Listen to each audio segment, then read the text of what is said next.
Welcome back. You are tuned in to CogX 2021, the Festival of AI and Transformational Technology. And this specifically is the Global Leadership Stage. And I'm personally very much looking forward to this next conversation. In our first session today, we heard about the Net Zero Task Force.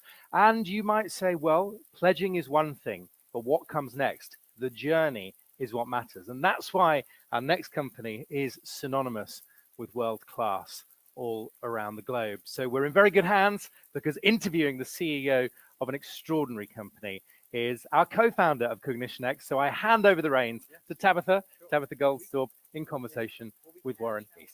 Thank you very much. As Ollie said, we're very lucky to have with us today the CEO of Rolls Royce. And I think we should start with the basics. So I've heard you talk about how Rolls Royce takes stored energy to make useful power. But I really need to understand, what does that mean in practice? Well, what we're probably best known for, if you stop somebody in the street and say Rolls Royce, is, oh, the cars, right? Yeah. When I started doing this job, I kept getting asked if I was going to get a company car.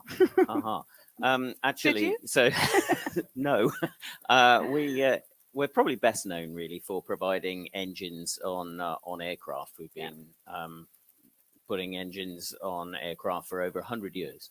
And what that's effectively doing is taking the energy that is stored in the fuel for the aircraft and then making it do something useful, making the aircraft fly. And very simplistically, it's like today, it's a 21st century equivalent of a steam train going along with the coal behind, right? Yeah. So that's what we do. Yeah, I love it. Right. And going from somewhere like Arm, where you were the CEO, to a 100-year-old company, what did it feel like? I heard that you had quite a sort of moment of epiphany when you first went to the Farnborough Air Show.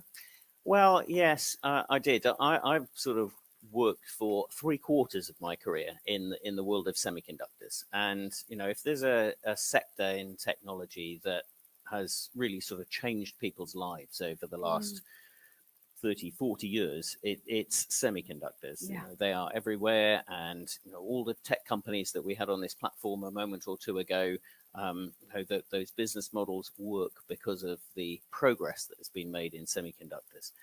And so I thought, great, Rolls Royce, the challenge there is taking all this stored energy, turning it into useful power, but in a way that is, and today we use the term net zero.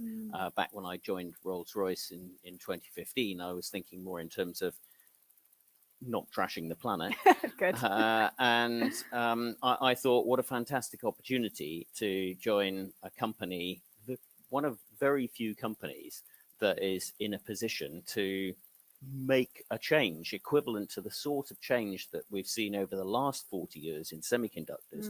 We're going to see from these sorts of companies over the next 40 years by enabling society to carry on doing things like flying and all the other applications that we're involved in. And I get to Farnborough, and actually it was just like any other trade show, except interrupted by this terrible noise every 5 minutes as an enormous airplane flies past, really quite close. And I was somewhat disillusioned because there didn't seem to be any noise, any appetite for dealing with what I saw as the great opportunity for our sector. And it was only a couple of years later, I was really heartened to see the change. So my first Farnborough was 2015. Farnborough 2017 was significantly different, and Paris in 2018 was very different. And you know, now there are hundreds of little aviation startups doing electric aviation on this mission to change the way that we fly. A little bit quieter as well, I imagine, some of them. Well, actually, they're not at the sort of demonstration, or they weren't in at Paris in 2018. They weren't actually flying around. We're hoping to do some demonstrating ourselves quite soon. Soon. Well, we're definitely going to get on to not trashing the planet. But before we do that, I think something else has sort of tried to trash the planet, the pandemic. And it would be completely wrong to not ask you, how have you steered the ship through this very difficult year? Well, that has been a very difficult year. I mean, you only have to listen to the news and you can see people desperate to travel again. Well, if more than 50% of your business is dependent on people hopping on and off airplanes, and suddenly the world stops hopping on and off airplanes, that's a pretty dire situation. And sadly, we've had to make some quite difficult decisions and restructure our cost base. That involves literally thousands of people losing their jobs. I suppose. And of course, we also had to go to our shareholders cap in hand and basically beg for more money just to survive. Yeah. Now the good news is that our shareholders are very supportive, buying into the long-term story, which is that the world will get over this pandemic and the world will travel again. And don't forget, it isn't just about people going on holiday. It's about when you click on Amazon and you try and buy something. It's when you go to the shop here in London and you buy something that's been grown in a far-flung part of the world. An awful lot of air travel is about freight. And as a society, we do ship a lot of freight around the world. So that has to keep happening. Yeah, and that also has a huge impact on the planet. And so was that part of the reason where you were one of the earlier signatories of the UN agreement, the race to net zero? Yes, I mean, and it probably comes from my background in the world of semiconductors, really, where one's always really sort of looking ahead. Yeah. But I am a little bit of a believer in management by press release. And so for me, signing up as we did a year ago, gets us on the hook and really rather sort of helps us to go on and do something. Yeah, and that was about a year ago, wasn't it? It was so about what a have year you done ago. in that year? Oh, well, a huge amount. It was interesting listening to the panel talking. Big focus on sort of what everybody's doing in their own company. Yeah. Take a company like Rolls Royce, and our own carbon emissions are about 0.5%, probably a little bit less than 0.5% of the total carbon emissions that Rolls Royce is touching. And about 2% is our supply chain, the energy used by our supply chain partners to make components that we can put into our engines and so on. 97.5% of it is our customers using our engines, either flying or in boats or on land somewhere, or perhaps even energy in a data center that's powered by some of our technology. So there's a lot of those emissions. So the first thing that we've done is get accurate understanding of that.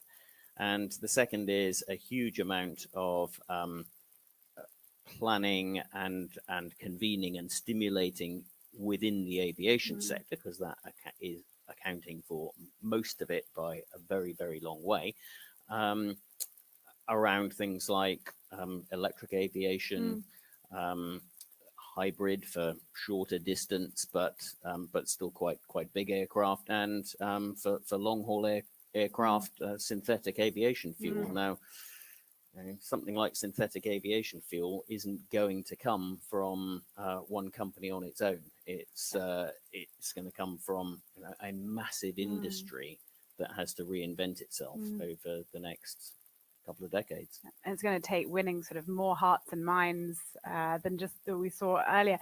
And I hear that you're going to hopefully break the world record for electric flight. Yes, so that's back to we hope to do our own demonstrating of electric flight, and this is a little bit of marketing, but it is about winning those hearts and minds. And for us, from an engineering point of view, it's really a massive learning exercise. So making electric vehicles on the road is very interesting, but those sorts of technical challenges are nothing compared with making an electric airplane fly. Yeah. And so we've got a huge amount of learning to do as a sector and within our own company. And how could we do that? Well, we could have just built some demonstrations and flown them around our local airport at East Midlands in Derby. But actually, to capture hearts and minds, and a little bit harking back to the spirit of what Rolls Royce has always been known for, which is pioneering and not shying away from difficult technology. 100 years ago, we were breaking land speed records. Now we're going to break an airspeed record, and the airspeed record for electric flights around about 200 miles an hour, and we're hoping to not break it by 5%, but actually smash it. Yes. In a helmet, I believe that the. Oh no, yes, you've been well briefed. You have been well briefed. So obviously somebody has to actually fly this thing, and our test pilot is very keen on some of the outreach and education stuff that we do, because we do think, aside from the climate challenge, we're great believers in engineering and technology, and we want to make sure that our industry is fueled with a healthy supply of youth to do that. And so we do a lot of outreach into schools, not just here in the UK, but worldwide. And our test pilot's very keen on that. So we came up with a competition to design the helmet for him. I loved it. And we got school kids to send in their designs, and he was tickled pink. Yeah, it's such an important thing to do. Onto, though, my favorite topic. You mentioned that you are always looking sort of next 10, 20 years out, and I think that's obviously important, but more so even with what we're looking at in 10 to 20 years, whether it's artificial intelligence or other emerging technologies. Coming back to AI, if we don't start looking at it now, I think we all know what will happen. And I believe that you have created probably one of the best ethics frameworks. Tell me a little bit more about what drove you to think that that was important now. How did you go about creating it? I genuinely think that the audience here will be fascinated. Yeah, so I stood on a platform like this in San Francisco about 7 or 8 years ago, and we were talking about AI, and lucky enough to have one of the pioneers of AI on the stage with me at this event. And he was very passionate about the benefits, but the audience were very passionate about all the bad things that might happen with AI. Now, my personal view is AI is just another set of tools. We've all got used to digital tools more generally. 150 years ago, factories didn't have electricity. Those that adopted electricity survived, and those that didn't survive. Same with the digital revolution that's enabled by semiconductors happened over the last sort of 40, 50 years. And I believe the same with AI. If you don't adopt it, then you will be at a disadvantage compared with your peers. And actually, tools that we've adopted as society over the years have generally been helpful. But often you get a bit of negativity at the start with people's acceptance. And so I came away from that thinking the big issue is getting people to accept it. By the way, we have the same with nuclear technology.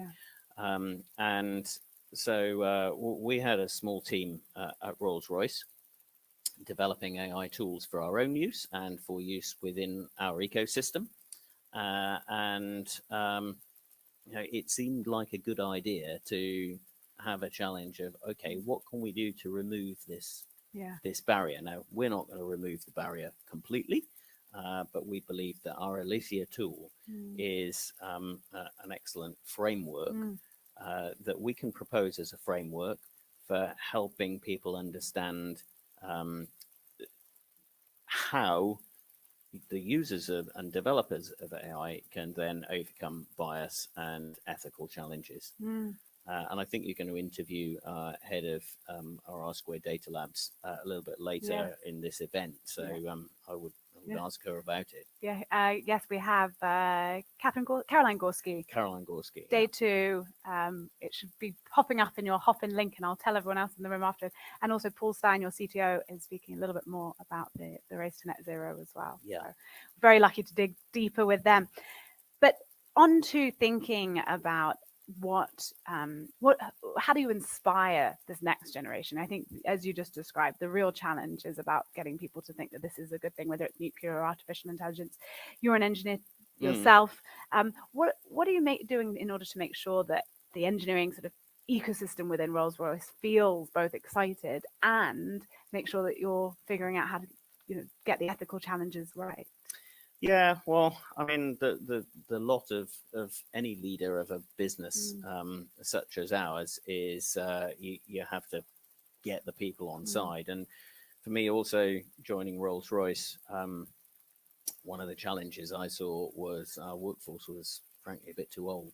And so we've done a lot of recruitment, and even through COVID, we've kept up some, not all, but some of our graduate recruitment. So first of all, you need to get the younger people engaged. I mentioned our education outreach, and I personally engage with those people when they sort of come and join our business, and I talk to them about the fact that they are so privileged to work for a company that can do something about it. I mean, this energy transition is a once in a 250-year type event. Over the next couple of decades, we're going to change the way the world works. And, that hasn't happened since the beginning of the Industrial Revolution. I mean, I've been lucky enough to enjoy the semiconductor journey, as I mentioned. But that's a fantastic opportunity. So to live through that couple of decades for everybody is great. To work for a company that can actually do something about it, like Rolls-Royce, well, that's a real privilege. And so I always tell our young graduates that I'd quite like to swap with them, really. Yeah, I bet. But I also can relate to the doubts that they might have, and reassure them that generally engineers are pretty creative types, and in our history as a business, we've as I say, never shied away from anything difficult. Stuck with all those difficult challenges. Rolls-Royce, the only company to power a commercial supersonic aircraft, the first company to make vertical takeoff work, and now we're going to break the electric speed record as well. So we do love these challenges, and we hopefully hire the right sort of people and encourage them in the right way. Yeah, I think you do. One last question: if you actually could swap seats with that young engineer, what advice would you give to the person who was going to take your role? Now that is an interesting one. I would say keep the faith. These things do go in steps and plateaus with technology. When I joined the semiconductor world in early 1980s, I was told that Moore's law would be finished by the end of the decade. Amazing. That's cropped up in the semiconductor world a number of times, and there have been various sort of technical blockages. I think the challenges for our sector, right now, less than 0.5% of the world's aviation fuel is sustainable, and we need to cope with growth, and we need to make 100% of it. So that's a massive challenge. It's trillions of dollars of investment. Don't be daunted. I love it. Don't be daunted. What wonderful advice. Thank you so much, CEO of Rolls-Royce, Warren East. Thank you, everybody. Thank you. Thank you, Tabitha.